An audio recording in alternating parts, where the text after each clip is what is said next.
আসসালামু আলাইকুম এভরিওয়ান। আজকে আমি ফুড পান্ডা থেকে কিছু পণ্য অর্ডার করেছি, যা হচ্ছে ঘরের নিত্য প্রয়োজনীয় পণ্য। এবং আমার মাঝে মাঝে যে আমরা চিপস বা আদার্স যেই খাবারগুলো আমরা খেয়ে থাকি, সেই খাবারগুলো আমি অনলাইনে অর্ডার করেছিলাম। সাথে অর্ডার দিয়েছিলাম ঘরের কিছু বাজার, যা হচ্ছে এই যে তিল, 5 লিটারের সয়াবিন অয়েল, যেটা বাজারে যেয়ে আমাকে নিয়ে আসতে হতো, এবং সেটা আমি বাসায় পর্যন্ত নিয়ে আসলাম।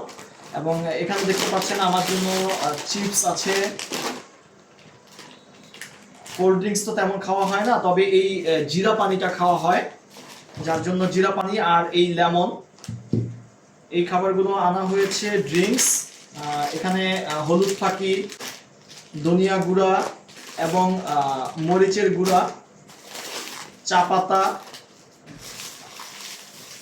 লবণ, এই আইটেমগুলো আনা হয়েছে। এবং পাশাপাশি এখানে আনা হয়েছে সার্ফ এক্সেল আর হচ্ছে হুইল সাবান, যেগুলি নিত্য প্রয়োজনীয় ঘরে প্রয়োজন হয়ে থাকে। এবং আরেকটা প্যাকেটে আমার এখানেও কিছু চিপস আছে, আমি দেখে নিচ্ছি। এবং আমি এখানে মজোরেলা চিজ অর্ডার দিয়েছিলাম, সেই চিজটাও পাবো এখানে আশা করছি।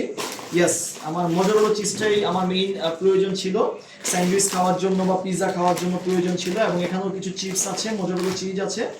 এবং এখানে জিরার গুঁড়া, আমি এই প্রোডাক্টগুলো ফুড পান্ডায় অর্ডার করেছিলাম। সেখানে আমাকে 1800 টাকার উপরে হওয়াতে আমাকে ডেলিভারি চার্জটা ওয়েভ করে দিয়েছে তারা।